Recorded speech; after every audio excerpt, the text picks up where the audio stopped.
Hello, myself Yogesh Garg, Faculty of Applied Science Department. Welcome to our YouTube channel RPIIT Academics. If you like the content, please subscribe our channel.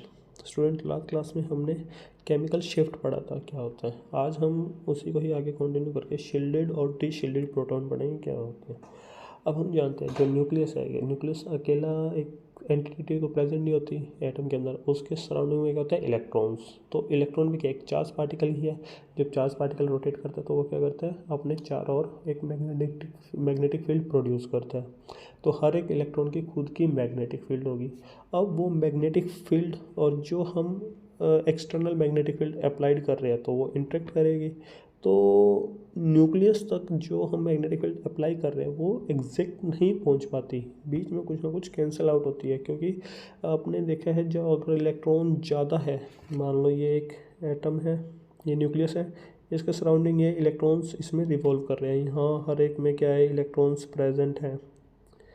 तो जैसे जैसे क्या होगा, हम इस पर magnetic field लगाएंगे एक्सटर्नल, तो ये इलेक्ट्रॉन्स की खुद की मैग्नेटिक फील्ड ये उसके साथ इंटरेक्ट करेगी।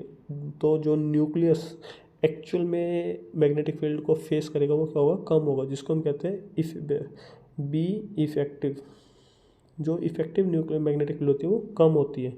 तो इसका मतलब जितने भी हमारे क्या होंगे, ये इलेक्ट्रॉन्स है वो क्या कर रहे हैं, न्यूक्लियस को शील्ड कर रहे हैं। उनको एक एक्चुअल जो मैग्नेटिक फील्ड फेस करनी चाहिए थी वो फेस नहीं कर पा रहा न्यूक्लियस। तो इस ऐसे इलेक्ट्रॉन्स जो हमारी बी इफेक्टिव की वैल्यू को क्या करे, कम कर दे, जो हम एक्चुअल दे रहे हैं उसी को क्या कहते हैं, शील्डेड प्रोटॉन्स। ठीक है। तो जितनी ज़्यादा इलेक्ट्रॉन डेंसिटी हमारे न्यूक्लियस के चारों ओर होगी वो उतना ज़्यादा न्यूक्लियस को शील्ड करेंगे, उतना ज़्यादा प्रोटेक्ट करेंगे, और हमारी उसमें बी इफेक्टिव की वैल्यू भी क्या होगी, कम होगी। अब बी इफेक्टिव कम होगा तो उसकी जो हम ग्राफ के अंदर पीक देखेंगे वो कहाँ आएगी, टीएमएस के पास आएगी। तो उसी को कहते हैं शील्डेड। देखो, high electron density around the nucleus shielded the nucleus from the external magnetic field, external magnetic field से शील्ड करते हैं। एंड द सिग्नल्स आर अपफील्ड, और सिग्नल्स का होते हैं हमारे अपफील्ड इन द एनएमआर स्पेक्ट्रम। तो ये देखो, ये हमारा जीरो पे क्या होगा, ये रेफरेंस में मानेंगे हम टीएमएस होगा। इसी के पास जो होगा वो हमारा शील्डेड रीजन और या फिर अपफील्ड कह सकते हैं, क्योंकि इन्होंने क्या करी है, इसमें जो हाई इलेक्ट्रॉन डेंसिटी प्रेजेंट है और ये न्यूक्लियस को अच्छे से शील्ड कर रहे हैं। तो बी इफेक्टिव की वैल्यू कम आ गई। नेक्स्ट आते हैं डी शील्डेड।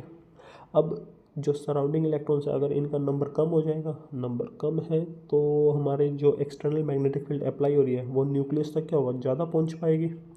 न्यूक्लियस तक ज़्यादा पहुंचेगी तो बी इफेक्टिव की वैल्यू बढ़ जाएगी। बी इफेक्टिव बढ़ जाएगी तो वो हमारा जो टीएमएस था रेफरेंस था उससे दूर जाने लग जाएगी। तो उसको क्या कहते हैं, डी शील्डेड न्यूक्लियस। देखो, lower electron density around the nucleus deshield the nucleus from the external magnetic field. अगर इलेक्ट्रॉन डेंसिटी कम है न्यूक्लियस के चारों ओर तो वो डिशील्ड करती है न्यूक्लियस को from the external magnetic field, external magnetic field से deshield. The signals are downfield in the NMR spectrum, और सिग्नल का बनता है हमारा डाउन फील्ड बनता है। ठीक है। तो हमारे दो रीजन बनते हैं, एक शील्डेड रीजन और एक डी शील्डेड रीजन। जो शील्डेड और डी शील्डेड रीजन होते हैं हमेशा हम किसी के रेफरेंस में देते हैं, कभी भी ऐसे नहीं देते हैं। हम अगर कोई एक हमारा जो प्रोटॉन है उसकी पिक 7 पे आ रही है, एक 4 पे आ रही है, तो जो 7 वाली होगी वो डी शील्डेड हो जाएगी और 4 वाली शील्डेड हो जाएगी। अगर हम ऐसे ही कहते हैं 3 पे आ रही है पिक, तो एज़ कम्पेयर टू 4 और 3 में देखेंगे तो 4 हमारा डी शील्डेड रीजन है, 3 हमारा शील्डेड रीजन है।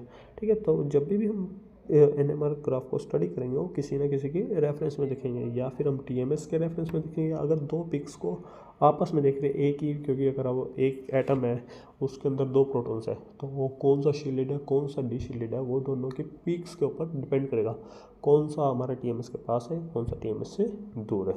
ठीक है। तो ये हम डी शील्डेड और शील्डेड रीजन क्या होता है वो हमें पता चल गया। ठीक है। नेक्स्ट क्लास में हम फैक्टर्स अफेक्टिंग पढ़ेंगे। ठीक है। Thank you class.